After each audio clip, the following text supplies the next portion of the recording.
All right, so we are now starting the last section of chapter 3, neurotransmitters. And I made adjustments to the slides to make sure that there is better room for my video. So a couple of basic pieces to know about neurotransmitters. They do actually sort of have technical qualifications in terms of having particular properties. And largely, though, the definition of a neurotransmitter is a chemical released by a neuron or nerve onto target neuron tissue with an excitatory or inhibitory effect. So a neuron has to have a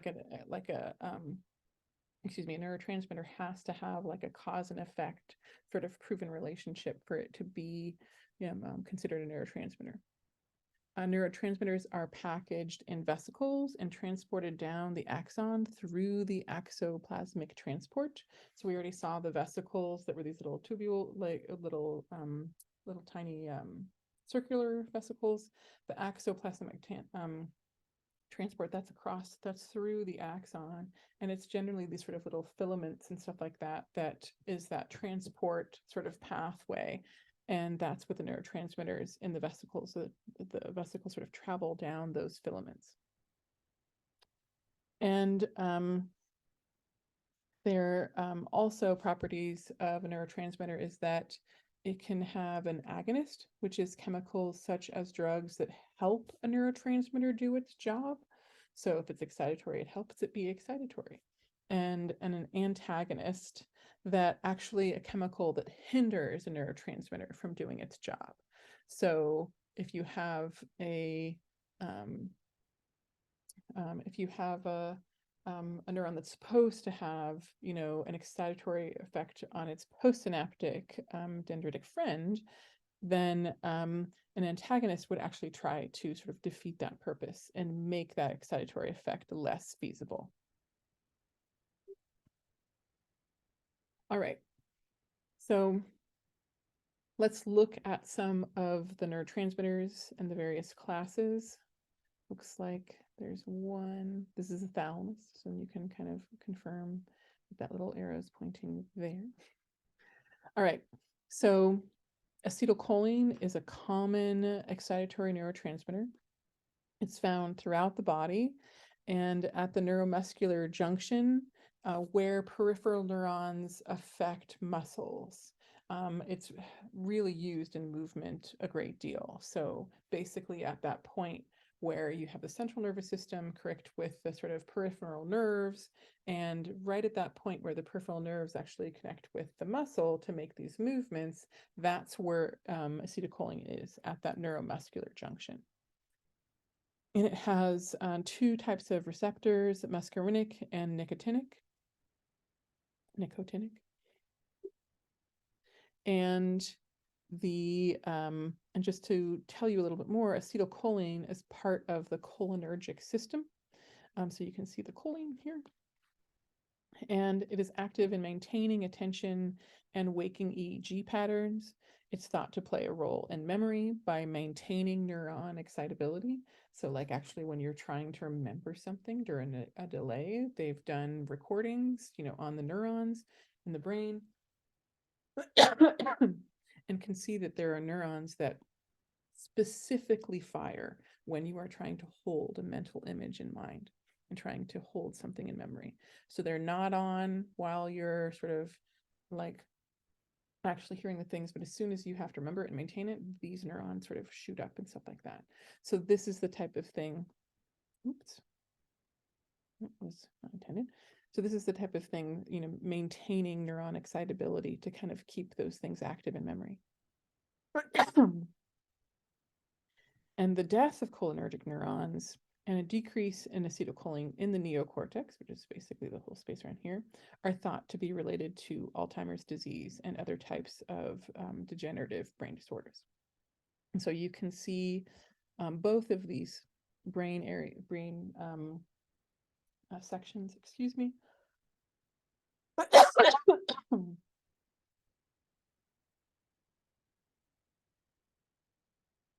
My allergies seem to be more active.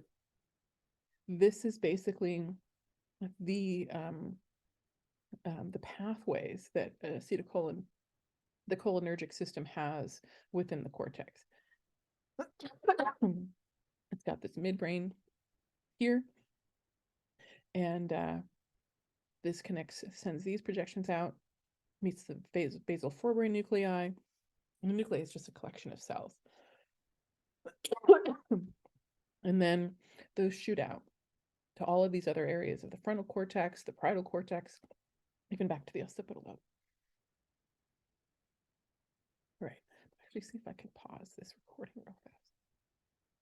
Let me just.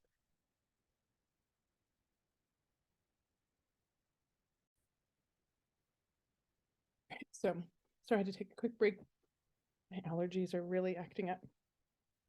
So, I don't want that to continue. All right. So, another another main neurotransmitter is glutamate. And glutamate is the most common excitatory neurotransmitter. It's very diffuse, plays many, many roles in the nervous system, such as learning, memory, and it has two primary receptors, the NMDA receptors and the AMPA receptors. For the purposes of our exam, you guys don't need to know the specific receptors, but I just want you guys, it's just here so you have some of the information if you ever need it. So here we again have, this is just the example again of our presynaptic and our postsynaptic neurotransmitters, just here for a friendly review. And for glutamate in particular, here's just some of the receptors in action, just so you can see what's involved. The calcium comes in, again, releases, causes these vesicles to open and fuse with the membrane. They release the glutamate neurotransmitters.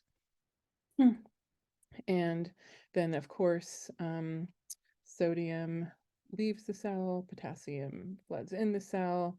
Then you have, there's various receptors here. So these neurotransmitters can, activate a couple.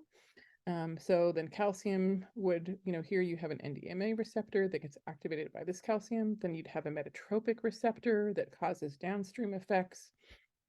And then you have your AMPA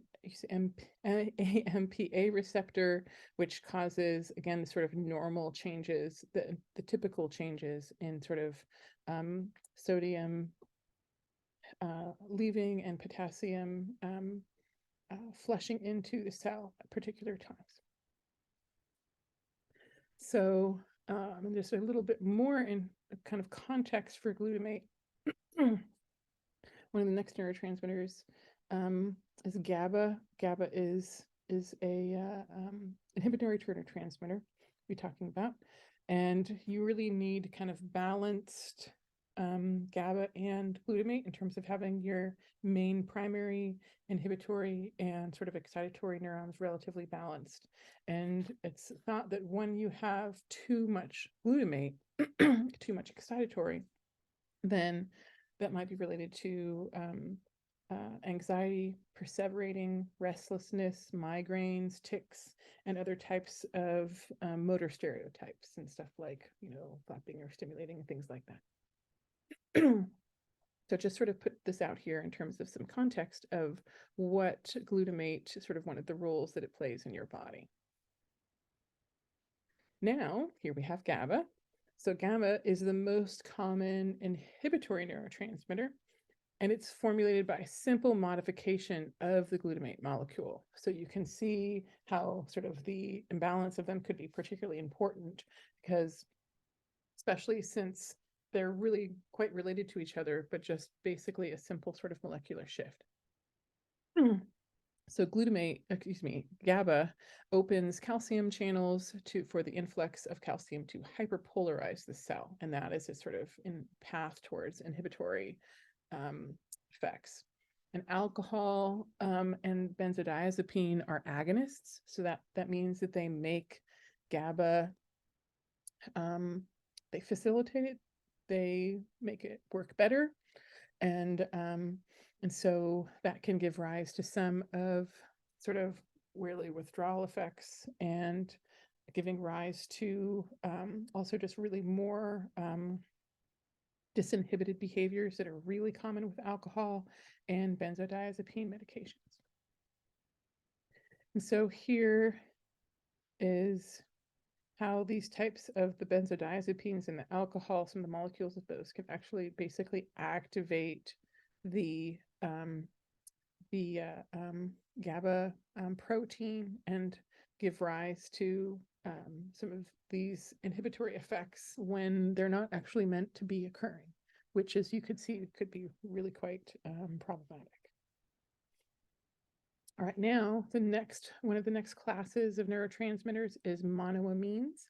And this class of neurotransmitters is derived from single amino acids. And amino acids, those are manufactured by your cells. Amino acids needs, these building blocks to kind of create these, to kind of build these amino acid chains. And dopamine, norepinephrine, epinephrine, serotonin, and histamines, so these are all sort of monoamines in terms of how they are derived from single amino acids.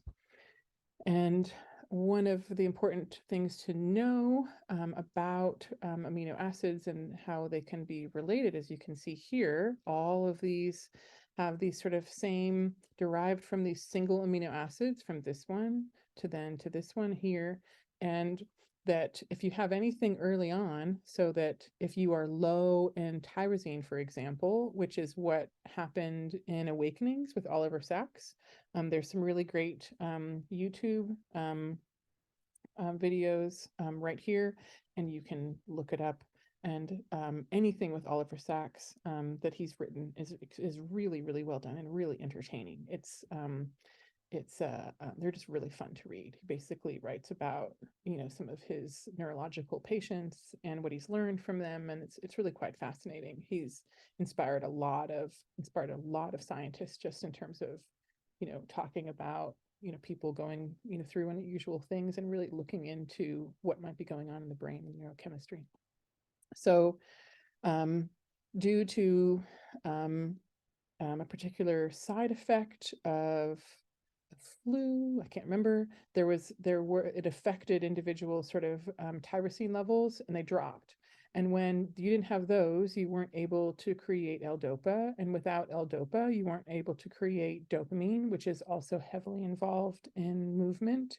And then without dopamine, you can't create norepinephrine or epinephrine, which we'll be also sort of learning about next. So you can see like how having low or deficient amounts of this amino acid and building from it is going to cause these downstream effects. So when you can have this being low, this is known as a rate limiting factor. Any enzyme that is in limited supply, thus restricting the pace at which chemicals can be synthesized. And these are multiple neurotransmitters here. So you can imagine if you're low and you have a rate limiting factor, and this is that can cause this low, then you would be at deficits for these. And so certain types of medication could help with that. So in the case of the Awakenings with Oliver Sacks, they really needed to get to the dopamine. And so they found that by basically introducing L-DOPA, then they could bypass the tyrosine, and then they would be able to create the dopamine that was needed to, for these individuals to actually become more active and awake, because literally they were sort of asleep and frozen like this. And when they took the L-DOPA, they just sort of like woke up. It's an amazing, amazing story. And they made a movie about it and everything. All right. So now our next, going through those, as we saw, the L-DOPA was building to the dopamine system. And most people are familiar with dopamine and probably and serotonin neurotransmitters, because they've kind of made it out into sort of the populace. Serotonin being related to low serotonin is really linked with mood disorders. And so medication can be trying to target the amount of serotonin to increase it in those who are deficient. And and so most people are really familiar with it through those sort of common medications and treatments. Dopamine, people are most familiar with it because it's the reward network. And then, it's linked in a whole range of behaviors that are really critical for just a range of human functions, and sort of like, taking drugs is sort of like hijacking this dopaminergic reward system. So this is sort of where the dopamine neurotransmitter and the dopaminergic system come into play. So this is a bit much here, and so we're just going to sort of basically walk through it, starting over here. So the dopaminergic system has basically two pathways or subsystems. The nigrostriatal dopaminergic system, this is involved in coordinating movement and degenerates in Parkinson's disease. And this was the space that was involved in awakenings, that if they didn't have the L-DOPA, then they couldn't have the dopamine, and then they couldn't actually coordinate any movement. So they just sat there still. And then you have the mesolimbic dopaminergic system. And it's the same neurotransmitter, but it's most affected in addiction to foods, to drugs, and to other behaviors that involve a loss of impulse control. And so, so you can see here, related to coordinating movement, and this is, if you changes of this can also be related to loss of impulse control. So there's an element of sort of coordination through both elements, impulse control coordination and sort of muscular coordination, that you can see their sort of common origins in the use of the neurotransmitter. So the mesolimbic dopaminergic system enhances responses to environmental stimuli, making them more rewarding, and it's implicated in addiction and schizophrenia. And so you can see here, if dopamine, and you get this sort of dopamine rush from doing something rewarding and getting this sort of rush from the high from meds and stuff like that, it enhances your responses to environmental stimuli, making them even more rewarding. So any environmental stimuli in terms of a drug addiction or something like that, first it's the drugs, but then it's things that would give you access to the drugs. And so those are the types of things that when you are addicted, dopamine will not only sort of be implicated in the addiction, it will make you more responsive to things in the environment that will be related to your addiction. And this is one of the things that people find. It's like, well, wait, they're so addicted, they're losing other aspects of their life and this and that. And that's because they're so addicted that they're like, that their body is so sort of hijacked by this, that they're basically trying to focus on sort of that, stimuli at the cost of others. So that's sort of this is just giving this idea of this, how this enhancing responses to environmental stimuli, how that can be like illustrated in the sort of addiction process. But dopamine can be both excitatory and inhibitory, which gives rise to also the range of effects that it has. It's implicated in many psychological and behavioral roles. It's also in motivation, smooth motor movement, attention, addiction, and agonists, things that would, make the dopamine sort of like, more effective and work better, would be cocaine. So you can obviously see how that can really, like, that's like, that in particular is so highly addictive because it is an agonist. And then you have amphetamines, which are also agonists in terms of hijacking the system, taking it over, and sort of enhancing these responses to these particular reward pieces that, drugs basically. And then we talked about some of the receptors. And then antagonists are antipsychotics, basically meds that are specifically designed to counter. Because when this system does go right, it can bring, it can definitely be, it's part of shifting into psychotic tendencies. Here is just a picture of all sort of the various areas that it passes through. This is the description from the textbook, and I like it just because it shows these labels and shows how it's kind of connected to everything. And these drawings and sort of descriptions I've brought in from one of my other textbooks, but this is also basically, I like this because it illustrates the two systems.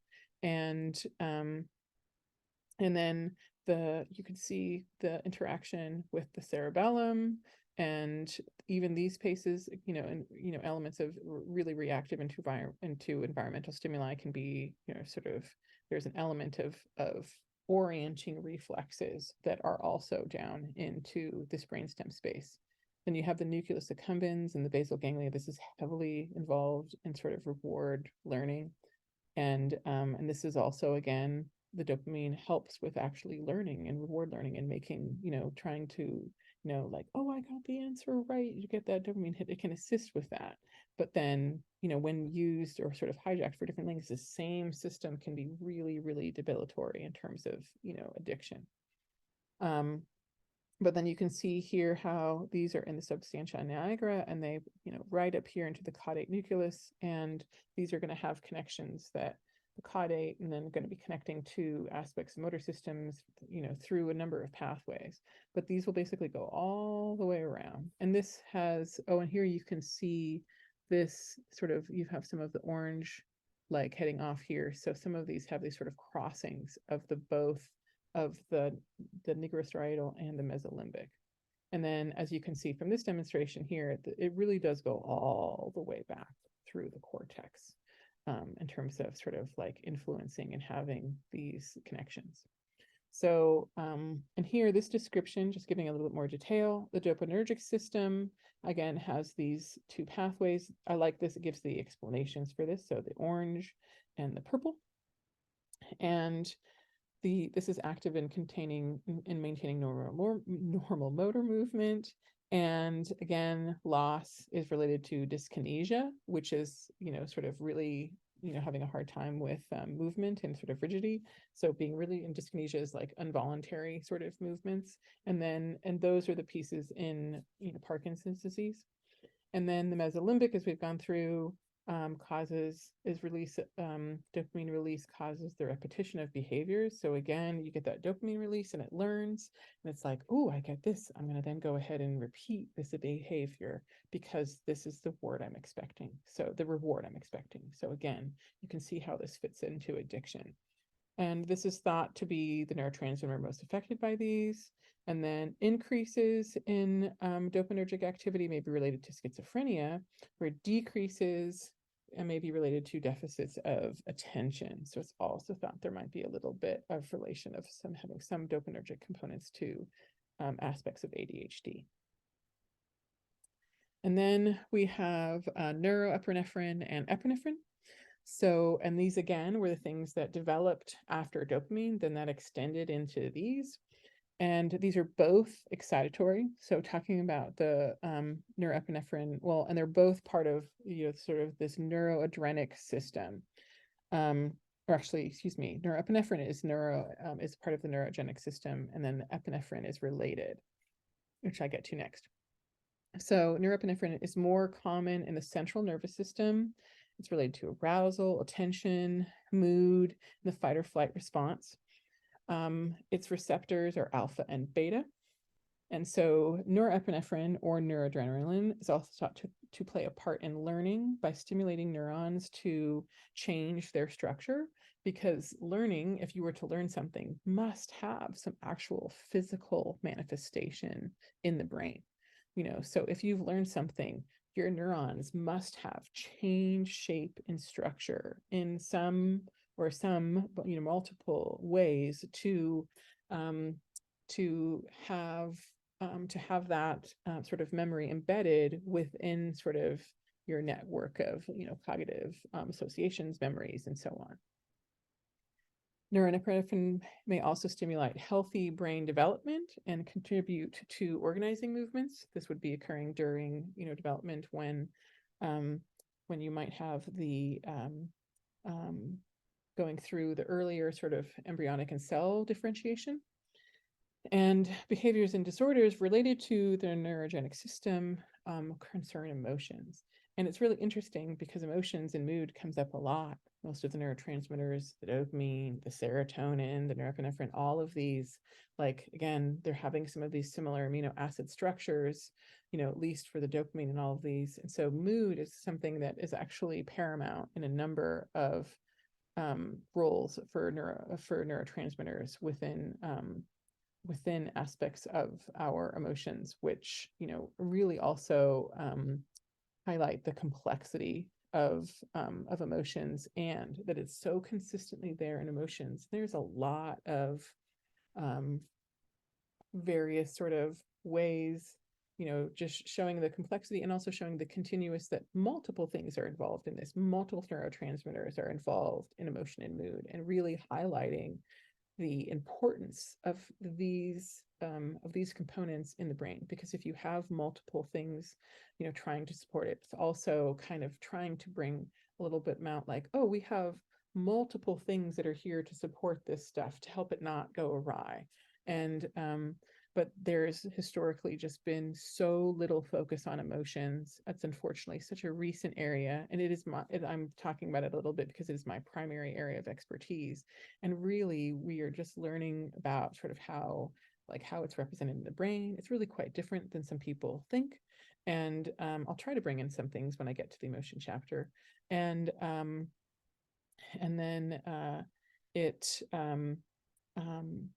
it connects, it's more primary than people think.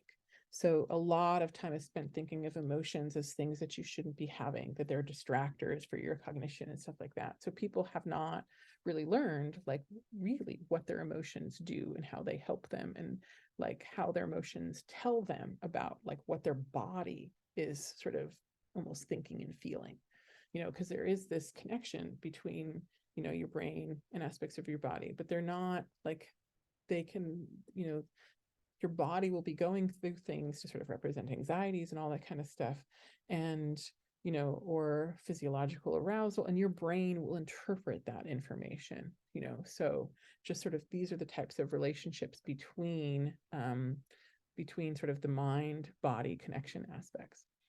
So you can see here how it travels through the system, like it's really distributed throughout, you know, like again, many of the same pathways that you're seeing for some of the other neurotransmitter systems.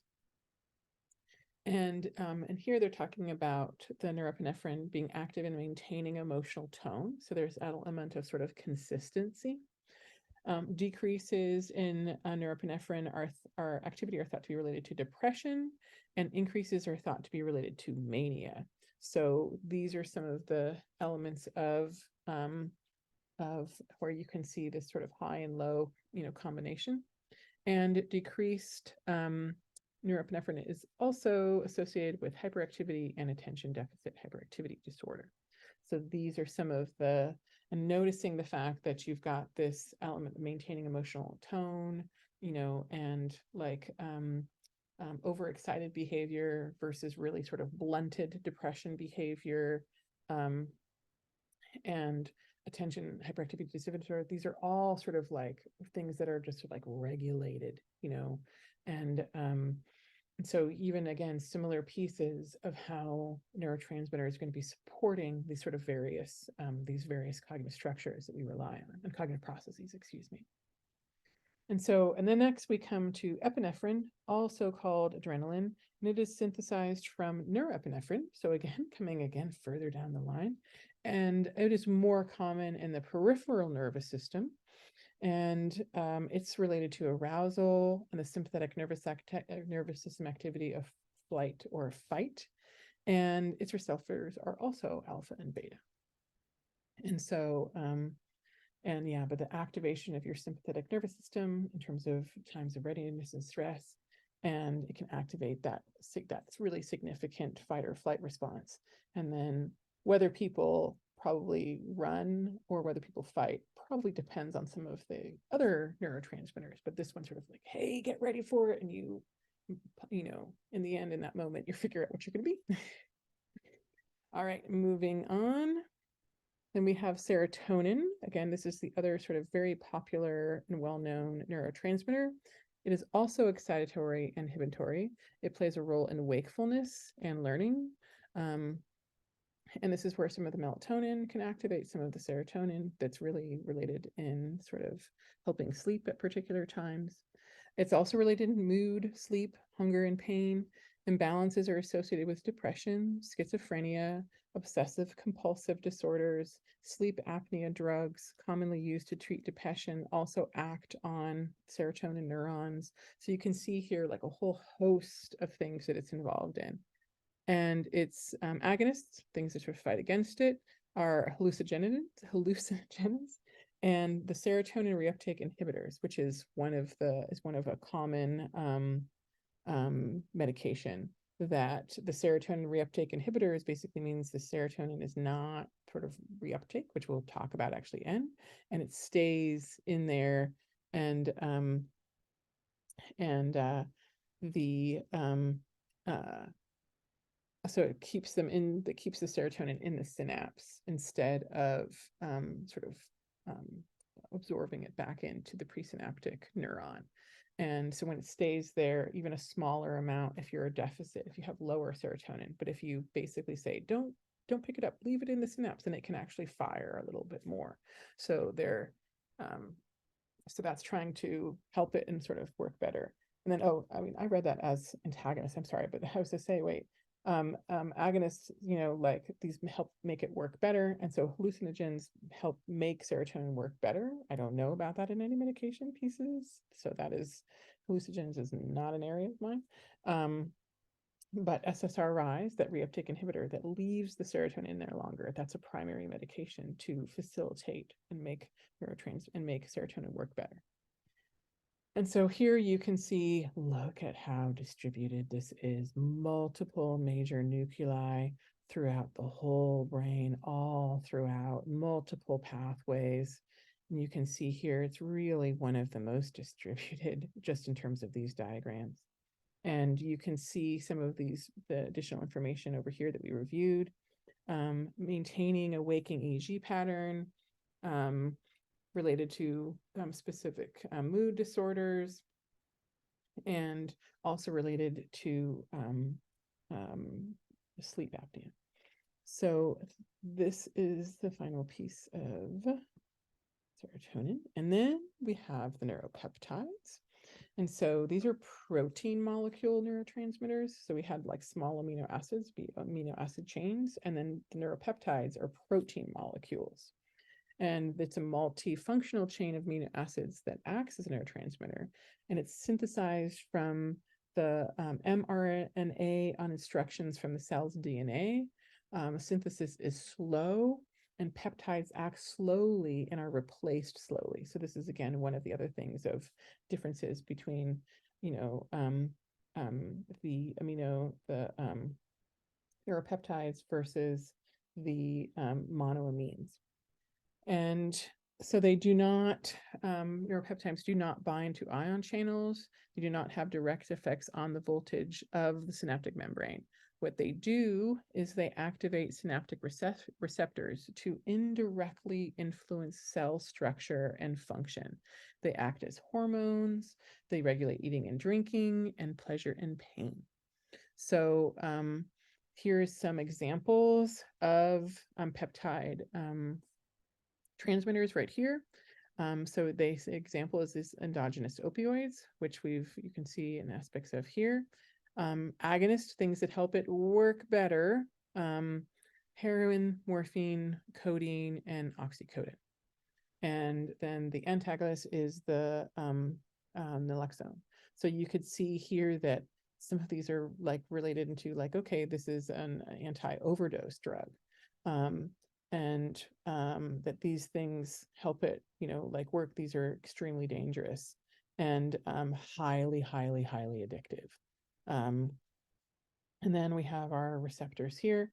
So these are some of the examples of peptides. So ones that you might be familiar with is insulins, but then you also can see secretins that you might be familiar with from other types of things, glucagon, growth hormone releasing factor. This is one of the things that helps, you know, growth spurts or particular shifts at developmental stages.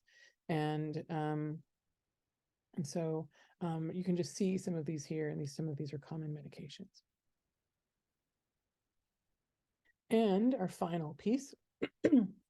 So these neurotransmitters are released into the synaptic cleft, and they're taken up by the postsynaptic neuron in some form, but like if they stay there, they will continue to activate those other receptors indefinitely.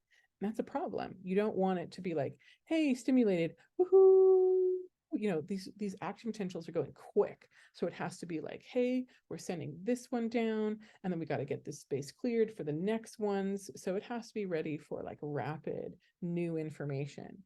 So that means that neurotransmitters have to be removed from the synaptic cleft. They can't just be, you know, if they are left in there and not cleared up, they will activate for perpetuity. And if they're activating for perpetuity, then other things can't come down and create that sort of message. And so, how, you know, neurotransmitters are released, the receptors, and how long sort of like they stay in the synaptic cleft and how they are removed are actually like also equally important in terms of how they function. So neurotransmitters, they must be regulated, as I said, otherwise they're just going to have indefinite activity. And so they can be broken. So how must they be regulated? Well, they can be broken down in the synapse by enzymes such as monoamine oxidase. And so then they would be broken down. And then when they're broken, or they can be pulled back up into the presynaptic neuron through transmitters in a process called reuptake. You know, and then they could be repackaged into vesicles. And if they're broken down by enzymes, then they could go into the presynaptic neuron or the postsynaptic or other sort of glial cells surrounding it. So here is how the reuptake breakdown and sort of recycling of these various amino acids and proteins occurs. So we have these accomplished in at least 4 ways. Diffusion. This is when the neurotransmitter will simply diffuse away from the synaptic cleft and it's no longer available to bind to receptors. And this, again, thinking of this diffusion of areas of high concentration to low, it'll just try to spread out and there's not that much of it, so it'll just sort of diffuse out. And then once it diffuses out, it can be, you know, absorbed by taken up by other neurons, other glial cells, and all of it will eventually be used. You don't have sort of like these things sort of floating around. Once they're broken down, since they have such common origins, then the cells try to preserve this and try to keep the materials. You have degradation. This is enzymes in the synaptic cleft that actively break down the neurotransmitter. And then when these enzymes break it down, then it will be kind of tried to be absorbed in various ways that will be helpful. You can have specific reuptake in the sense that there are specific membrane transporters specific to that transmitter, you know, so that's why you can have SSRIs, selective serotonin reuptake inhibitors, you know. These may bring it back into the presynaptic neuron for basically reuse, you know. And then byproducts of degradation by enzymes, as I mentioned a little bit earlier, may also be taken back into the terminal to be used again. So, and then the astrocyte uptake, this is a glial cell, if you recall, and some of the neurotransmitters are taken up by neighboring astrocytes where certain transmitters can be stored for re-export to the axon terminal because the glial cells really support these other neurons, and that can actually include storing materials for them to give them at later times because that's some of what the glial cells actually do. So by sort of a combination of all these things, then you will have the neurotransmitters removed from the synaptic cleft so that you basically have time-specific effects from your neurotransmitters. And I believe that is it for our slides.